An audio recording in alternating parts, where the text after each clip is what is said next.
Quer aumentar a sua renda trabalhando da sua casa? A Bruna, que já faturou mais de 3 milhões, vai te ensinar a como fazer isso. No curso dela, você vai aprender sobre marketing digital, vendas, crescer e faturar com o Instagram e muito mais. Ficou interessado? Clica no primeiro link da descrição. Uma pergunta que eu preciso te fazer, senão o meu roteirista me mata, o Ruiz.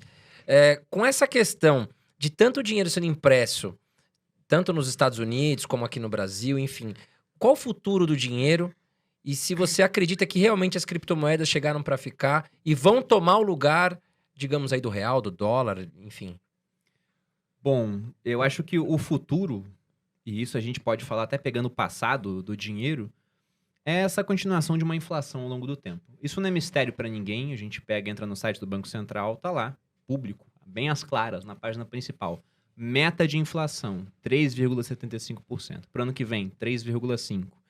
E eles são muito bons em bater essa meta, né? Porque estamos em 10% agora, pegando IPCA, e para o ano que vem já se projeta uma inflação também, quase batendo no que eles chamam de teto da meta. Porque eles botam uma meta de 3,5% e só 1,5 ponto de tolerância para cima ou para baixo, ou seja, uma tolerância de quase 50%. E mesmo assim eles ultrapassam isso. Então não é mistério o que vai acontecer com o dinheiro, quando eu digo dinheiro, essa moeda fiduciária, né? Que é a moeda que o governo cria, e ela não tem um lastro já há muito tempo, baseada apenas em confiança, né? Em fidúcia, que é a palavra para confiança em latim. Então isso vai continuar, é uma tendência. E aqui no Brasil, mais forte do que em outras partes do mundo. O Plano Real, ele é um piscar de olhos que deu certo, e um certo bem relativo, dentro de uma história monetária de absoluta destruição do dinheiro. Se a gente pega o dinheiro dos Estados Unidos, por exemplo, você vê lá nas notas, né? É presidente, é o Benjamin Franklin, né? Caras que participaram do começo daquela república. Aqui as nossas notas são animais. Por que são animais no Plano Real? Porque é a nossa 10ª moeda. A gente já gastou todos os heróis nacionais lá no Cruzeiro, no Cruzado Novo, Cruzeiro Real. A gente gastou todos. Dom Pedro já teve um monte de nota, Kubitschek também, o Deodoro. Então, quando chegou no Real, o pessoal até brincava. Ó, já usamos tantos heróis nacionais que vai ter que ser animal agora. E acabou que foi mesmo. Então, o que eu vejo é, pensando em moeda fiduciária, a continuação da inflação. Porque há alguns motivos pelos quais os governos gostam muito de inflação. O primeiro deles é que a inflação ela rouba do poupador para ajudar o endividado. E governos no mundo são os principais endividados hoje. Então você pega vários países desenvolvidos que devem 200% do PIB, é o caso do Japão, mais de 100%, o caso da Itália, dos Estados Unidos. Nos emergentes, a média é dever 60%, o Brasil está entre 80% e 90% do PIB. Então é muito endividado. E o outro ponto também é que a inflação vira uma espécie de imposto do qual fica muito difícil fugir, principalmente o pobre, né?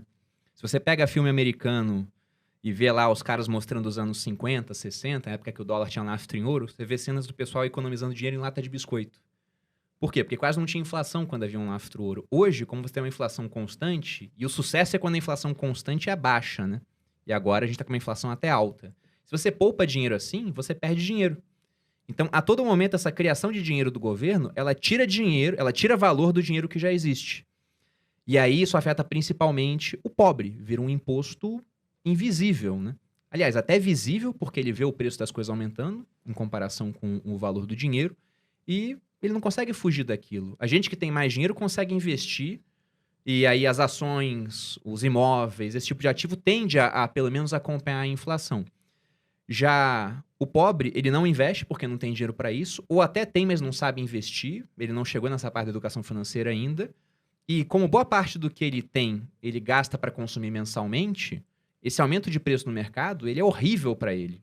O rico sente pouco, porque consome uma parte menor do que ele ganha, a classe média sente um pouco mais, mas ainda consegue investir uma partezinha para contrabalançar, ainda tem o seu imóvel que vai aumentando de preço.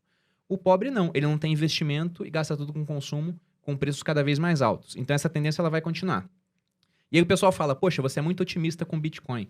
Mas talvez eu não seja otimista com Bitcoin. Eu sou apenas pessimista com a trajetória das moedas fiduciárias.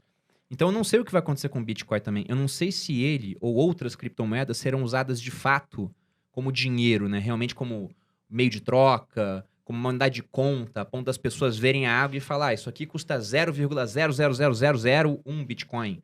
Expressando realmente, ou fazendo contratos. Você pagando o teu roteirista, olha, eu vou te pagar 0,0005 bitcoins por ano. Que eu acho uma péssima ideia, né? Porque você fecha um contrato agora, o Bitcoin está num valor, depois de 2 anos está 10 vezes maior ali o valor. Ou pode estar muito menor também, o que vai ser ruim para ele.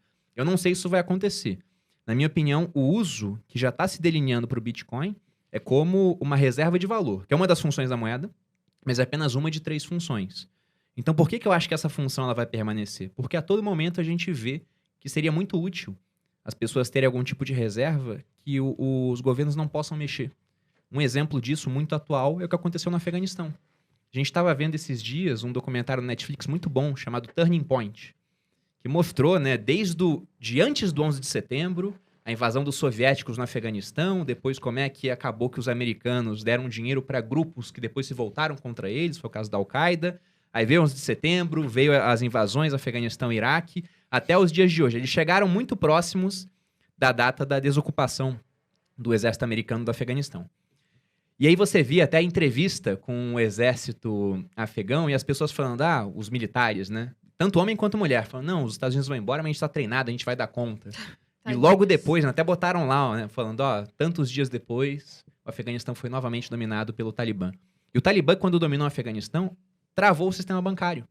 Então, o cara que só tinha dinheiro no banco, por exemplo, ele ficou sem acesso nenhum a esses recursos. Se o cara tinha dinheiro na bolsa do Afeganistão, e talvez tivesse, que a economia lá estava crescendo nos últimos 20 anos, né, um ambiente muito mais estável, o dinheiro ficou travado. Agora, se o cara tivesse dinheiro em criptomoeda, no Bitcoin, por exemplo, ele poderia pegar esse dinheiro e recomeçar a vida em outro canto.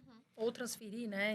É muito simples, não precisa nem sair com nada fisicamente, né? Basta ele lembrar a maneira de acessar aquela carteira, as 12 palavras que ele tem para recuperar o endereço em outro local, que ele conseguiria recomeçar a vida. Então, eu não sei qual vai ser o futuro das criptomoedas, mas olhando o presente, eu vejo que o Bitcoin, ele faz algo que outras criptomoedas até fazem, mas nenhum outro ativo faz. Porque você pode ter ouro, por exemplo, guardado com você. Mas como é que você foge com ouro de um país? 1 litro de ouro, se isso aqui fosse... Não sei se tem 1 litro aqui, acho que acredito que tenha. Se tivesse recheado de ouro aqui, pesaria quase uns 20 quilos. Então fica complicado, né? Sim. Tudo bem que 1 litro de ouro são 5 milhões de reais. Não precisa de tudo isso, né? Pra recomeçar a vida. Mas é um exemplo. Ele pode ser confiscado, como já foi efetivamente confiscado.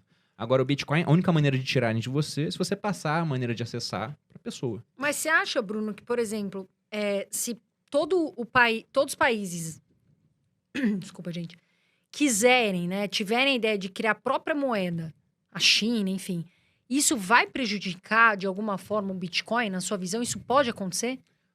A Prejudicar? própria criptomoeda. Olha, na minha opinião é o seguinte, tá falando aqui da CBDCs, né? Isso. A Central Bank Digital Currencies, ou seja, moedas digitais de bancos centrais. O real, eles já querem fazer uma moeda digital com o real. A China talvez seja um dos países mais avançados nisso. E, na minha opinião, os governos eles podem criar moedas que sejam mais fáceis de serem manuseadas em comparação com o Bitcoin. O real, por exemplo, embora não seja um real digital de fato, ele é quase que totalmente digital hoje. O pessoal fica falando no Pix à torta e à direito aí, tá sendo super utilizado. Então é muito simples mexer com o real da maneira que ele existe hoje. As transferências são mais rápidas do que com Bitcoin. O Pix é instantâneo. Uma transferência com Bitcoin vai demorar no mínimo 10 minutos para cair, se você for usar a rede normalmente. Sim. Então, é mais fácil, é mais rápido, é mais estável. A gente pode falar que é mais estável, embora o real tenha desvalorizado uns 40% desde o começo da pandemia para cá, ainda tem mais estabilidade do que o Bitcoin ao longo do tempo. Tudo bem que o Bitcoin, a estabilidade é volátil, mas foi para cima, né? Mas, em todo caso, todo banco central pode fazer isso. Criar uma moeda mais simples, mais rápida e mais estável. Eles só não conseguem fazer uma coisa. Criar uma moeda que não dependa de governo. Porque eles são bancos centrais. Eles vão controlar de alguma forma.